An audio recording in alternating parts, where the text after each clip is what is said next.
Good afternoon. I hope this is your second time with the Sherpa Talks. Otherwise, if it's your first, welcome to Sherpa Talk. This is our second one. We're having a special guest this afternoon, Dr. Gillian Arendse. Goeiemorgen, Gillian. Good afternoon, Gillian. Nice to have you on the show. Middag, Rian. Thank you. Thank you for inviting me, and thank you for creating this platform. Yeah, it's our pleasure. I also sought up a few words, and that is like Molo, Sabona, Dumela, and Huset, just for all the different languages out there. Guys, as I said, welcome to Sherpa Talk number 2. The aim with Sherpa Talk, if you don't know it by now, is to bring a little bit of motivation and inspiration in this lockdown times and all this distressing times we have. And we want to inspire you to keep on going till we meet again at some other summit or at some other Schoolscape event. As advertised, we've got about 30 minutes. And both me and Gillian, if you give us 3 minutes, we can't breathe, but give us 30 minutes so we will be possible to say hello and welcome. But we're going to stay inside our 30 minutes. I've got a timer here that I'm going to watch like an eagle, like a hawk. And as soon as I get to 30, I'll tell you guys, we're at 30. If you want to go and mow the lawn, wash the dishes, or just take your middagslaapie, it's okay. We'll sort of say that's fine with us. But after 30, we will warn you. Summit, as you know, is a collaboration effort between Summit, the 3-day wow experience of educators at the conference, a yearly one, and also Schoolscape, the guys who bring you and connect you to top-rated suppliers who bring you wow into the school. You don't have to go around and search for quotes, anything like that, but that's Schoolscape. So they make the magic happen. So I always wanted to say this in the lockdown time, my fellow South Africans, this is not going to be an afternoon. That's going to be new regulations. New things are going to let your hair fall out. This is going to be about inspiring stuff. We want to take you to the moon, circle the moon, and come back. Fellow South Africans, this is the moment. Gillian, everybody asked me, when is Gillian's going to be on the show? I said, just have faith. We must first we have to have Maria. He has to go back, cricket, umpiring, not refereeing, umpiring, and then we'll bring Gillian. So Gillian, thanks for being here. Normally there's a CV. The guys know you from Summit. Gillian is the Sherpa that's been at Summit the most. He's been only one, he missed one, but that is not his fault. We've decided he must take a rest. Just skip the one Summit. So Gillian, if you don't know me, Gillian Arendse, Dr. Gillian Arendse, and my screen just went blank. I don't know what happened. I'll have a check again and see if I can get back and see if it's there, if I'm still there. But anyway, Gillian is a guy who's a doctorate in science. Let's see what happens now. Well, it seems as if you're still visible, so don't worry. Yeah.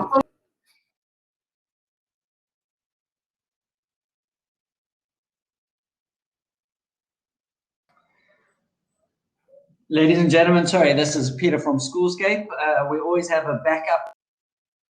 If something goes wrong, I think Rian has just been load-shedded, so my apologies.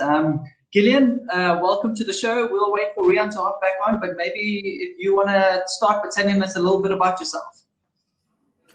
Well, I think Rian started the introduction, so I'm Gillian. Most people would know me because I've been to a couple of the summits. In terms of formal education, I've got a PhD, but I mean, for me, that is just short for pass high school with difficulty. So I was a slow learner.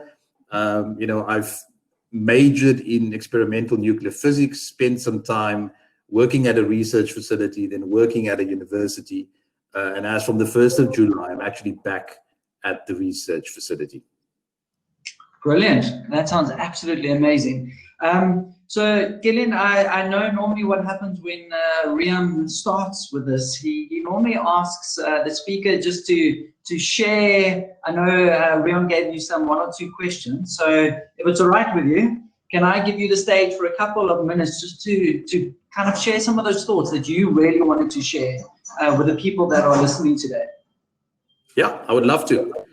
Thank you for this opportunity. And obviously, it's kind of weird, being in this space and making use of this platform, because in principle, people can see me, but I can't see them. But at least we've got a chat going on the side, and I can see lots of activity. So thank you to all of you guys who have taken the time this afternoon to join Rian and myself. I don't know where Rian is. I don't know whether it is load shedding or whether he's just scared of colored people. Because there's all sorts of rumors linked to colored people that we can be wild, but I'm not like that. So I would have been at the summit, and my plan was there to talk to you guys about Motivation 3.0. And I thought I would just quickly try and share with you some of those thoughts. Now, the actual title comes from a book written by a guy with the name of Daniel Pink, and the title of his book is Drive. So let me quickly unpack for you what the book is all about. So the book, Motivation 3.0, trying to help us understand what are the kind of things that get us going. So obviously, if there's a motivation 3, there must be a 2, and there must be a 1. So if we look at motivation 1, then really it deals with almost, let's call it survival mode. So we end up doing things in our everyday lives because we want to survive. If we kind of bring that back to COVID, all the people who are smoking, because you want your cigarettes, you are willing to pay an exorbitant amount, like 200 Rand. Because you want that cigarette, you're willing to pay for it. But obviously you might get to the point where you're not willing to pay anymore, and then you might quit. So survival is really what drives us in terms of getting us to do things. So that is what we call, in a sense, motivation 1.0. Maybe coming back to you as teachers, we could say, well, you need to go out to earn a salary, and that is why you do the job that you do. Motivation 2.0 is slightly different in the sense that we are motivated because of one or two things. There's either a reward that gets us going, or there might be punishment. And again, it's kind of crazy because if we think about COVID, we probably got to lockdown 5 and everybody thought, okay, let's behave. And I'm going to behave because there is this idea that we're going to move to level 4. And then we got to level 4 and people encouraged us to, still practice social distancing. And we kept on doing that because there was this kind of carrot waiting for us that we might get to level 3. So in order for us to keep on going, we need to be rewarded on a daily, monthly, or on a kind of continuous basis. So if it's not reward, it could also be punishment, right? So if we don't behave, there's some punishment, and because of that, that is the reason why we do things. Maybe in terms of the school space, I know that we are driven by results. So maybe there's this prospect that if you perform as a teacher, if you get exceptional pass rates, maybe your salary will increase by 0.00013%. So again, reward is what gets us going. But we understand that if we take away the reward, people will stop doing what they need to do. And I think that's why maybe, especially now as we're dealing with COVID and people are trying to deal with these challenges of stepping back into this familiar space, but really in an unfamiliar setting, maybe it's kind of apt that we talk about Motivation 3.0. So Motivation 3.0 is really about being motivated in a sense from the inside. And Daniel Pink says that when we think of Motivation 3.0, there are 3 things that we need to keep in mind. And they are A, M, and P. A is that when you step into Motivation 3.0, you take ownership of your autonomy. And I think that means that we have the right to become the captains of our spaces, the principal of his school, the teacher of his or her classroom.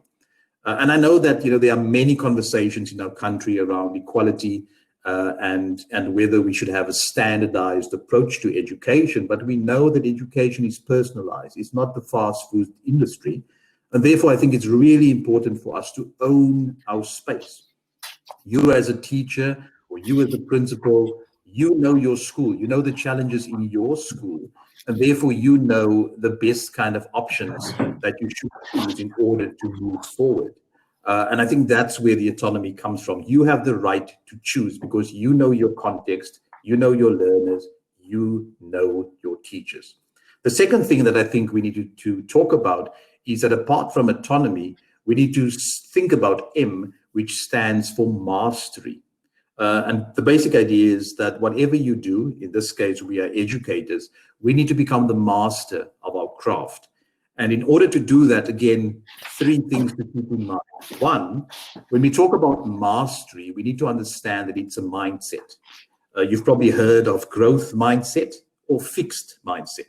But we have to become comfortable being uncomfortable. You know, this idea that we don't know stuff. And that's why there's a reason for us to keep getting up and to keep moving forward. So growth is what we need to aspire to when we think about mastery as one of the things we need to work on. The second thing that we need to connect with is that when we talk about mastery, it's really a process that comes with pain.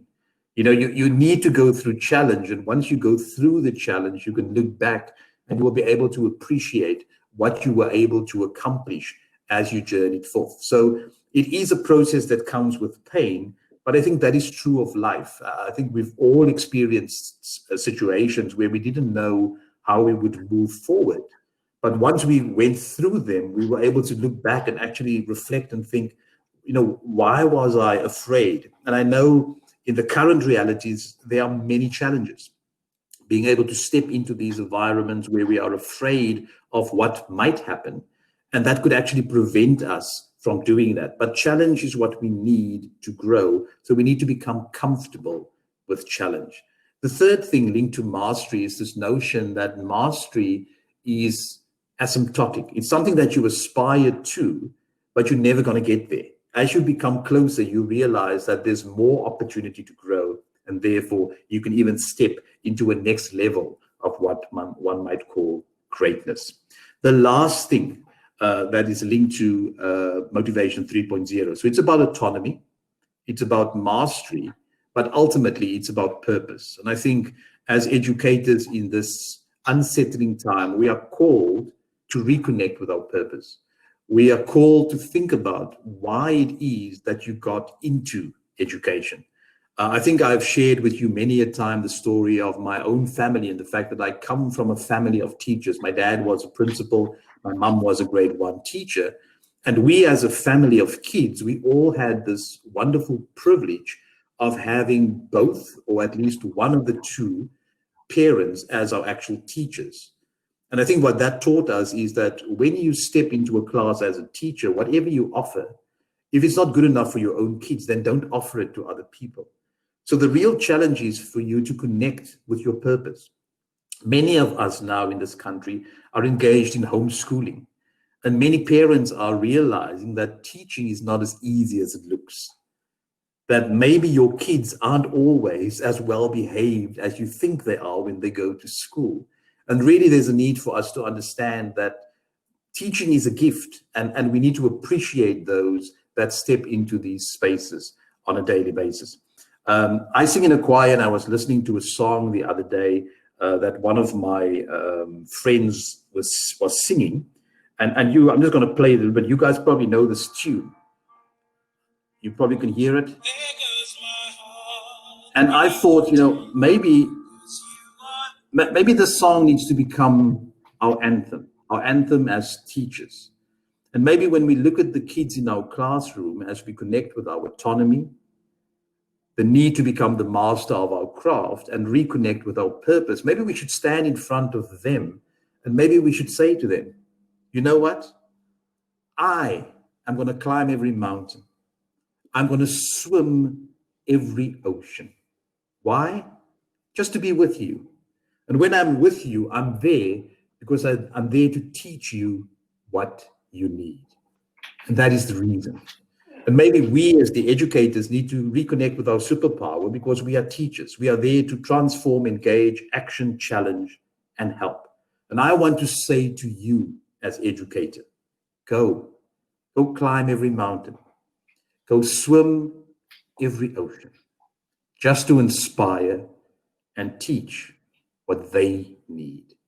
Because I need you to know that you are a flippin' inspiration. Those are my thoughts. Step into motivation 3.0.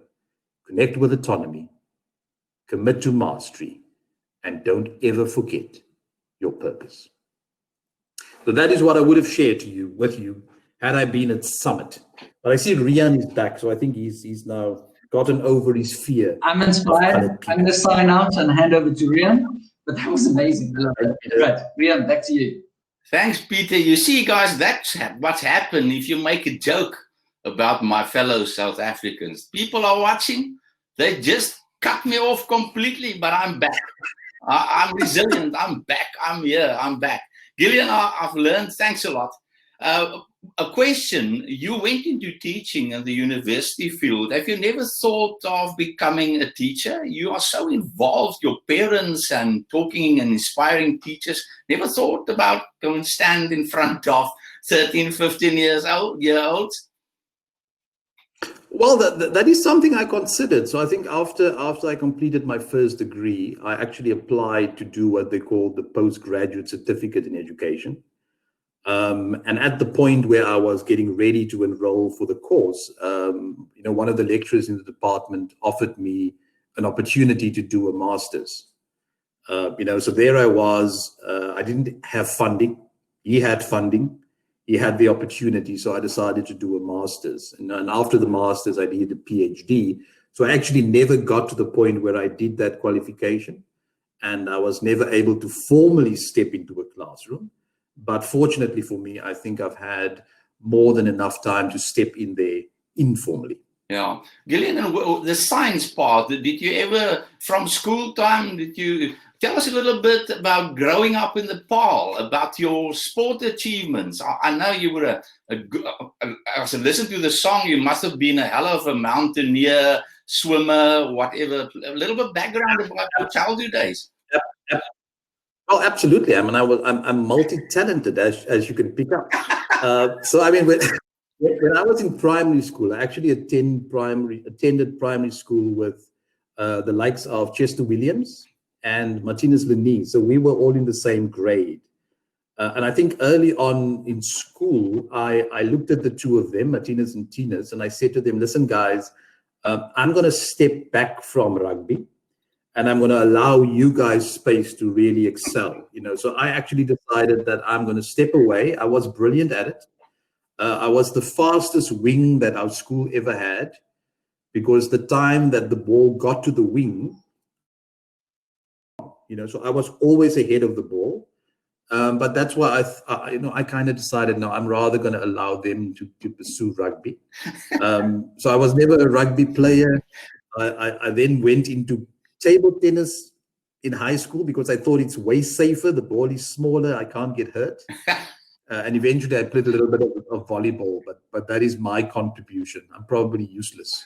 Gillian, if I remember correct, your father was also a headmaster. Yeah, Dad was a headmaster at the primary school that all of us attended, basically. And how was it for you as a kid being in the school? You normally hear teachers say, oh, mustn't send my child to the school where I'm at. They're going to get victimized. How was it for you being in the school where your father was the principal? Well, it was fun, but it was also tough. I mean, my dad, in a sense, was a very strict guy. So if he wanted to make an example, he would not hesitate to use his own, to make that example. So there was one day where I can't even remember what happened. But for some reason, I mean, in those days, it was still allowed, to use the cane. So he decided to give the whole school a hiding. He would do the boys before break and then the girls after break. The girls also. So we had assembly. Yeah. So we had assembly. We were all standing outside. I mean, there's no school hall, right? So we're all standing outside in the sun, and he makes this announcement. This is what he's got to do. And at the end of the assembly, he calls out the names of his two sons, myself and my older brother Roderick. So we had to walk through the audience up, to the front, bend over, take our 4 cuts, go through the principal's office back to class. So, but that was it. I think the first time I ended up in the principal's office, I was in grade 2. because I broke a window. And that was also the first time my dad gave me a hiding at school. Sure, but that was tough times, Gillian. I'm looking with quite different eyes at you after this. I thought you was just a guy singing and splitting atoms and that sort of stuff. So now you had some tough childhood days. Well, of course. I mean, I'm the third out of four, so but by the time I got to high school, you had the reputation of a sister ahead of you and a brother. So anything I did wrong, I kind of got the hiding on behalf of the other two that never got one. Okay. Because here I was the one who was now tarnishing the Arendse surname. So at times it was exciting. But I mean, that was part of life. I think that shaped me into who and what I am today. And Gillian, tell us just a little bit. I'm using this time to let the guys from Summit, they know you on stage and they know what we say there. But you've also left the university. I don't know if you and Peter spoke about that. And you went back to Itimba Labs.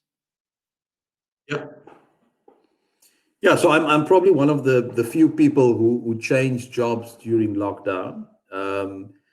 And I think part of that was just me, often I stand on stage or I stand in front of young people and I say to them, you grow through challenge, you grow when you step into new contexts. Yeah. Hello, Gillian. I don't know if you can hear me. You freezed on my side. Can you still hear me? Hello, Gillian. Gillian, can you hear me? Guys, Pete, can you come up? Peter? Everybody, I'm sorry, there seems to be a comedy of error. My apologies about this. It seems technology is failing us today. Rian, what I'd like to propose is I would like to propose asking you a couple of questions. That's fine. I don't know the answers, but if you want to ask me a question, why not? Okay, so I'm going to make this quite personal. Someone very kindly shared in the chat function. Sandy said, I've had such a rough time on a personal level, but you have reminded me why I desperately wanted to work with teenagers. Thank you for reminding me to hold that hunger in my heart. Thoroughly enjoyed and thoroughly needed this. So, Rian, you've been in the game. You've done a lot of years teaching people. How do you keep that passion alive that Gillian was talking about? I think, Pete, I don't think teachers are made, teachers are born. When you go through high school or even primary school like Gillian, you probably will think this is the last job I ever want to do. And then suddenly one day you find yourself in front of a class and then you realize you were born for this. It's not that you chose this profession choose the teachers. And I think if you realize that, and then as this develop, you suddenly realize that this is not a job. This is a calling. It sounds like a cliche, but I really believe that. If you want to be a good teacher, you must believe that this job is a calling. And when you have this calling, the rest fall into place. Then you stop looking at your paycheck, you stop looking at what you can get in your promotion. And suddenly when you become my age, you ask yourself this question, would I do this again? And you would say, definitely so. And I know a lot of teachers that say, if I get a chance again, I will do this. It's this calling. And I think there's no job in the world that's so versatile like being a teacher. You teach kids, you discipline kids, you do choir, you coach rugby, suddenly on the side you do a lot of extra stuff, you work with parents, but the best, you work with our future. And when you're excited, you think there's the future that it all depends on. And at my age, I know doctors, plumbers. I can just go through my Rolodex and see, they've been at school at one of other schools and say, listen, I need a discount for this old guy. And teaching is so rewarding, but it's tough. It's really tough. And if you've never taught a grade, as I say, make them grade 9s on a Friday afternoon, life orientation, 2 o'clock in the 40-degree heat, you don't know teaching. Then you will start criticizing and you think you can also do this. But as Gillian said, I think a lot of parents suddenly realize during this lockdown, homeschooling, this is not as easy as I thought. And they are probably, I hope this thought got stuck somewhere, they are not paid enough. They are not paid enough for what they do. So really, Yeah. long answer. Gillian, so back to Gillian. I'm off again. Bye, everybody. Well, I hope I'm back. Gillian, Yes. you're also into music. Where did that come from? Your mother's side, your father's side? And tell us a short little bit about the Libertas Choir and that sort of stuff. And then we'll have to get to our questions sent by Cape Receive School in Port Elizabeth. Well, I think the music probably more my dad. My mum is also very artistic, so she's probably more in the drama and the performing arts. So I think the music comes from my dad. I mean, he was the organist in Paarl. And I, kind of picked up singing, enjoyed singing. I joined the Libertas Choir in 2003. And I've been singing ever since. So this is my 17th year of being in the choir. And again, I think for me, it just creates another platform where I can, in a sense, practice my craft, which I think it is to connect with people. And I think music is just a different channel through which I can actually do that. So it's something different to do in the middle of a week. So it breaks the rhythm a bit. Yeah. Again, you get to spend time with different people and you talk about different things. But I think music can be a thing that actually, helps us to connect at an emotional level.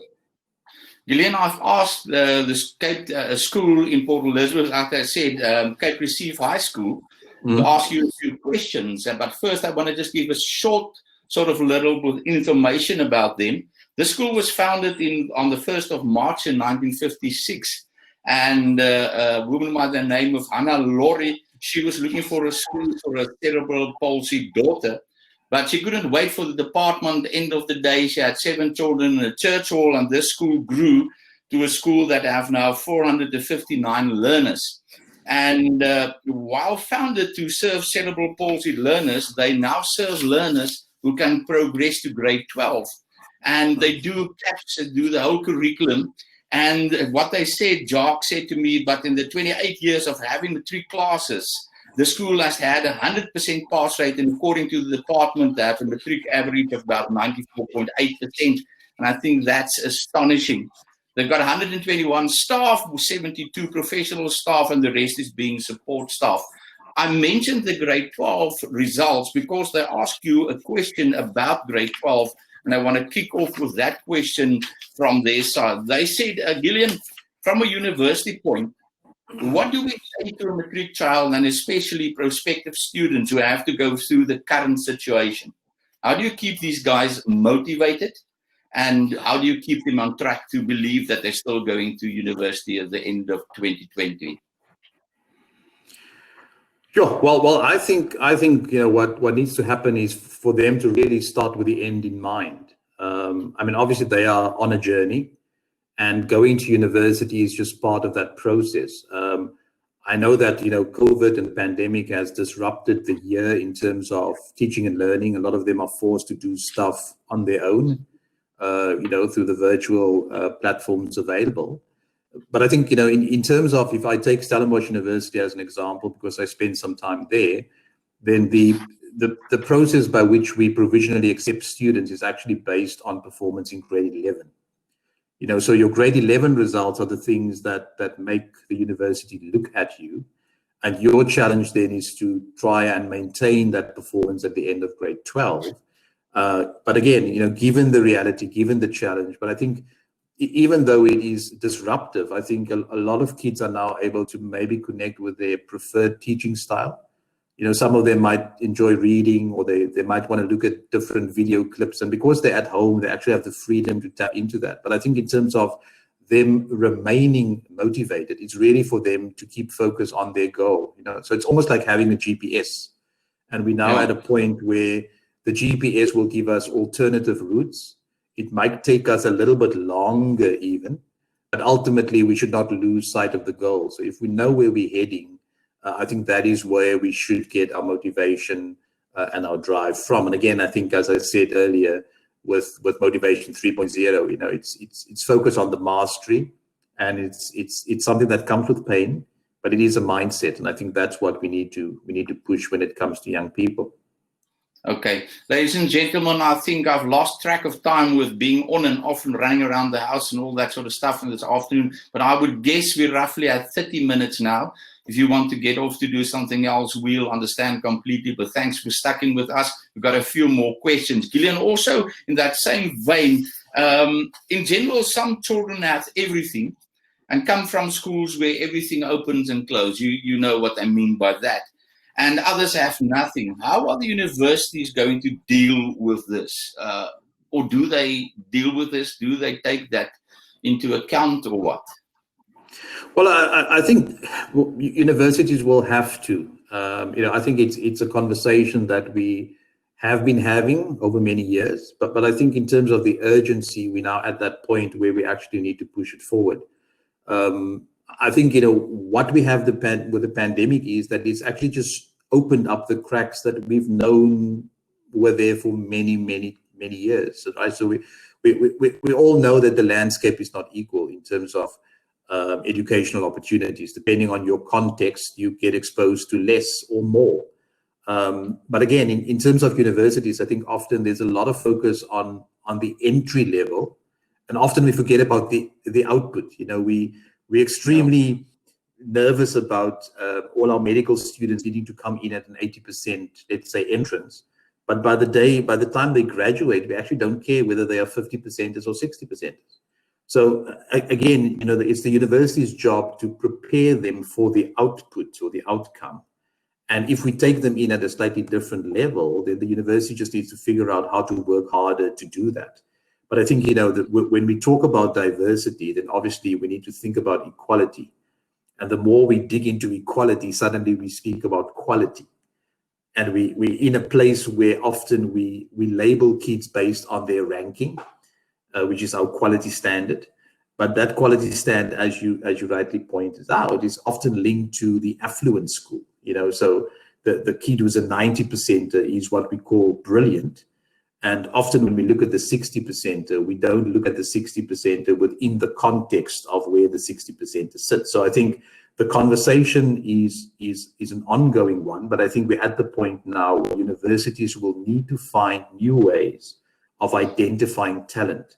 And we need to look at other things except these, little ranking on a piece of paper. And we have to look at context, and then have to say, if we are so brilliant, then give me whatever you can, and I will create something amazing with them over the time, that they spend with us. But I think we're now at that point where this conversation is something that we need to push in terms of an agenda, and we need to start finding new ways of doing old things.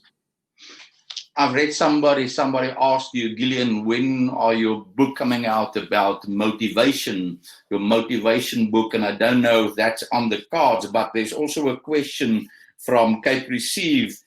Who gives you the motivation, and who motivate you, and who give you advice, and what was the best advice you've ever received? Well, I think, me personally, a lot of my own motivation I get out of books. So I think every time I read a book, in principle, I'm in conversation with the author, or I might find inspiration in podcasts, or even sometimes in just a movie. So sometimes I would watch, a movie, and I'd end up crying for some crazy reason. I think I was the only guy who cried for Cool Runnings, but that's me. I think in terms of advice, I think somebody once said to me, if you do something, if you don't get any feedback, then it probably means that it was okay. Because people who don't like stuff, they never keep quiet. But often when you do something, you expect some kind of feedback, or in this case, feed forward. And when you don't get it, you start, doubting yourself and doubting your own ability. So I think that for me was one of the best pieces of advice. The other piece is also that saying that says, it's not the naysayers who count, or the critics, it's the people who actually step into the arena who count. I think that's Theodore Roosevelt. So a lot of my inspiration comes out of books, comes out of videos, but it also comes from people like you, being in conversation with you, or other mentors on a regular basis. And then my family, my wife, my mother, all sources of amazing inspiration for me. It's great you mentioned your family and your wife. The last question from Cape Receive. How do you keep your personal and work life separate? Is it even possible to keep your work life and this other life of yours separate? I think it's an ongoing struggle in a sense, because again, on the one side, you're trying to connect with, I almost want to say your full you, your authentic you. So I think I was gifted in a certain way, and obviously I'm then challenged to live out that gifting. In terms of the work, personal life, I try to at most, to finish off the work, and when I come home, I come home. Now that we're working at home, I think that line is becoming a little bit more blurred, because the working day can get longer. We don't go out, so all we can do is work. But I think it's an ongoing challenge. And I mean, a lot of people look at me and they think I'm an extrovert. I'm actually an introvert. So, when I'm out talking to people, by the time I get home, I've used up all my words, which means I tend to get home and just sit. And of course, the wife doesn't like that, because she then still has many words left. And I have, I've depleted my allocation for the day. But it's an ongoing challenge, but it makes it exciting. Yeah, Gillian, we're going to close with a rapid fire. Apple or Android? Android at the moment. Why? Because it's all I can afford. No, I don't believe that. Okay, wine or beer? Fine. Okay, but at this stage you can get nothing, so it would probably be Kool-Aid, like Cool Runnings. Okay. That's right. Going on holiday, bush or the sea? Bush. Why? I don't know. I just love the rugged nature. I mean, it's okay to be there and not wash. That's why COVID is an absolute blessing. Okay, that's a new spin on COVID. Okay, a braai or fine dining? Oh, a braai. I've seen your wife on Twitter, and I mentioned she must just put on when hubby did it, and then she's done it. And the last thing, classic or pop music? Well, I then probably go more for the classic than the pop, because I'm more a jazz lover than anything else. Yeah. Okay, ladies and gentlemen, we must close. It's been fantastic being on and off the screen, me and also Gillian. Thanks for bearing with us, but this is only our first sort of experiment with Sherpa Talk. And I want to thank all of you being here and being so supportive of Sherpa Talk, even as only the second one. I want to thank Gillian. He's always the number one to have on a show to motivate. If you haven't seen Gillian live, you must go. I don't think he's got a website where his next appearance is going to be, but he's going to be at Summit whenever that's going to be. So thanks, Gillian, for your time. And to the Schoolscape guys who make this possible, to Peter, Anneke, and Dan in the background. You don't see them. You've seen Peter this afternoon. And then Peter asked me to tell you, in your chat line, you'll see that they will get something, going to have an IT conference one of these days, and you can register for this IT conference. At this stage, I don't see it popping up on my side, but whenever, otherwise go to Schoolscape website, and it's there now, right at the bottom, where you can go and register for this IT seminar, and whenever it's a thing. And then on closing, again, thank you. It's a difficult time for all of us, but especially our teachers. I'm worried about our kids. Guys, we think about the adults, but we must start thinking about our kids. I think our kids is experiencing this thing more even than our adults. And I can see it in my grandchildren. They are missing school. They are missing their friends. And they're getting quieter and more confused and whatever. Now is the time for us as teachers, as adults, as parents, grandparents, to walk in front and show the way and keep them calm and keep them focused. Hopefully somebody will find a cure. If we don't find a cure, we must make the cure in motivating people. Gillian, thanks. Keep well. Stay safe. Mooi leuk almal van julle. Cheers tot volgende maand. Ciao.